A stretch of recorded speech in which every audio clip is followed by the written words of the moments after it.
Listen closely. Do you hear that silence? It is the calm before the storm. It is the deep breath of a giant waking from a long slumber. For 50 years, the launch pads of Cape Canaveral have been quiet. Too quiet. Since 1972, the moon has hung in the night sky like a forgotten memory, a relic of a time when America was untouchable. Generations have grown up thinking that space exploration is history. They look at black and white photos of Neil Armstrong, and they think that was the peak. It's all downhill from there. They think the American spirit has faded. They think the torch has been dropped. But I am here to tell you that they are wrong. Dead wrong. The torch wasn't dropped. It was just being refueled. And now, it is about to burn brighter than 1,000 suns. Ladies and gentlemen, patriots of the free world, welcome to the new age of American dominance. Welcome to Artemis. This isn't just a mission. This is a resurrection.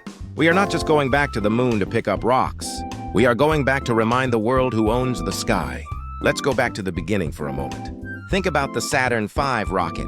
It was a monster that carried our dreams to the stars. When it launched, the ground shook for miles. It was the sound of freedom ringing out across the Atlantic. The Soviet Union heard it, and they trembled. They knew in that moment that they had lost. America didn't just win the space race. We ended it. But in our absence, something happened. Complacency set in. We focused on low Earth orbit. We built the space shuttle. An amazing machine, yes, but it didn't go anywhere new. And while we were circling, wolves began to gather. Look at the headlines today. China, Russia, they are hungry. They are ambitious. The Chinese Communist Party has declared space to be the next strategic high ground. They are building their own station. They are landing rovers on the dark side of the moon. They talk about mining lunar resources. They talk about building military bases in orbit. Do you think they want to go to the moon for science? No. They want control. They want to look down on Earth and dictate the rules. They want to turn the moon into a red star. Imagine a future where you look up at the night sky and worry. Because the people controlling the high ground don't believe in freedom. That is the nightmare scenario. But fear not. Because Uncle Sam has woken up, and he is not happy. Enter the Artemis program, named after the twin sister of Apollo. This is not a reboot. This is the sequel that puts the original to shame. And at the heart of this program is a machine that defies logic. The SLS, Space Launch System. Let me break down the numbers for you because numbers don't lie. This rocket stands 322 feet tall. That is taller than the Statue of Liberty. It weighs nearly 6 million pounds when fully fueled. Imagine a naval destroyer standing upright. Inside its core stage, it holds fuel so cold it would freeze you instantly.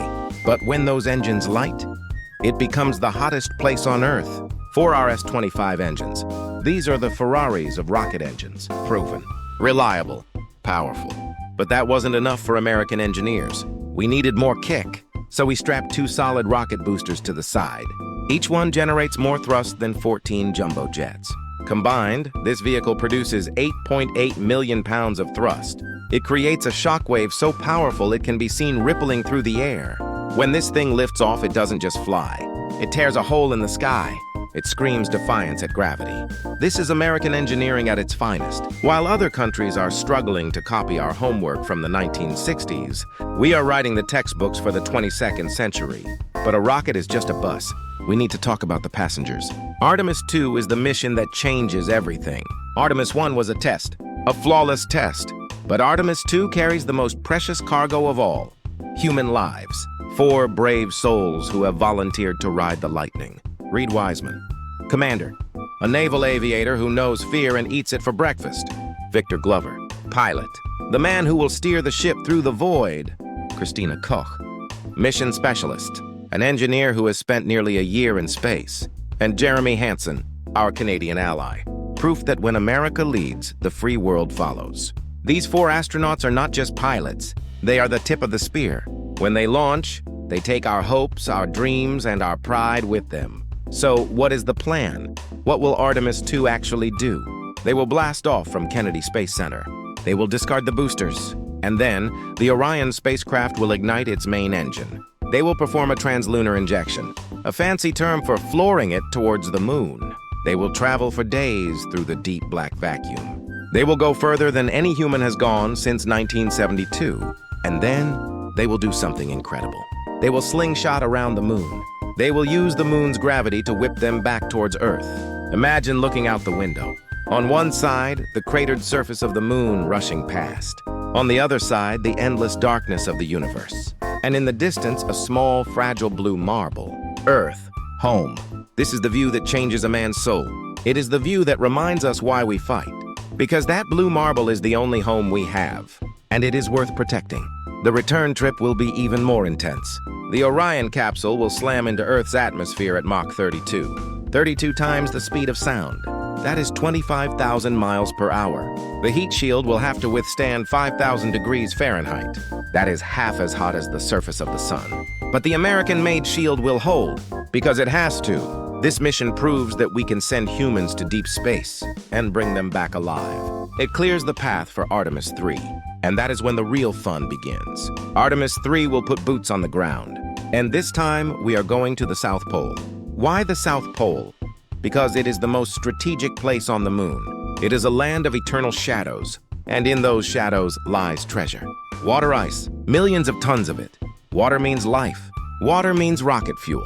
If we can mine that ice, we can turn the moon into a gas station. We can launch deeper into the solar system. This is the game changer. This is why China is desperate to get there. Whoever controls the water controls the future of space travel. I want that control in American hands. I want the stars and stripes guarding the wells of the future. We are going to build a base camp. Permanent habitats, pressurized rovers, nuclear power plants on the lunar surface. This isn't science fiction anymore. The contracts are signed. The metal is being cut. Companies like SpaceX, Lockheed Martin, Boeing, the giants of American industry are all in. This is the military-industrial complex doing what it does best, building the tools of supremacy. But let's look even further, because the moon is just a stepping stone. The real prize awaits us millions of miles away. Mars, the red planet.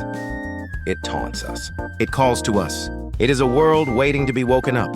NASA has stated clearly, moon to Mars. Everything we learn on Artemis will be used to get us to Mars. Nuclear thermal rockets are being developed right now. To cut the travel time in half, we are talking about a journey that will define the next 1,000 years of human history. And who will lead that journey? Will it be an authoritarian regime?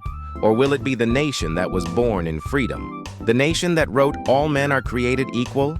The destiny of the human race depends on America winning this race. We must be the ones to set the rules. If space is the Wild West, then America must be the sheriff. So, to all the doubters, to all the people who say America is in decline, take a good look at the launch pad. Take a good look at the fire and the smoke.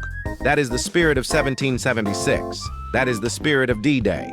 It is alive, it is hungry, and it is coming for the stars. When Artemis II lifts off, do not just watch it as a news event.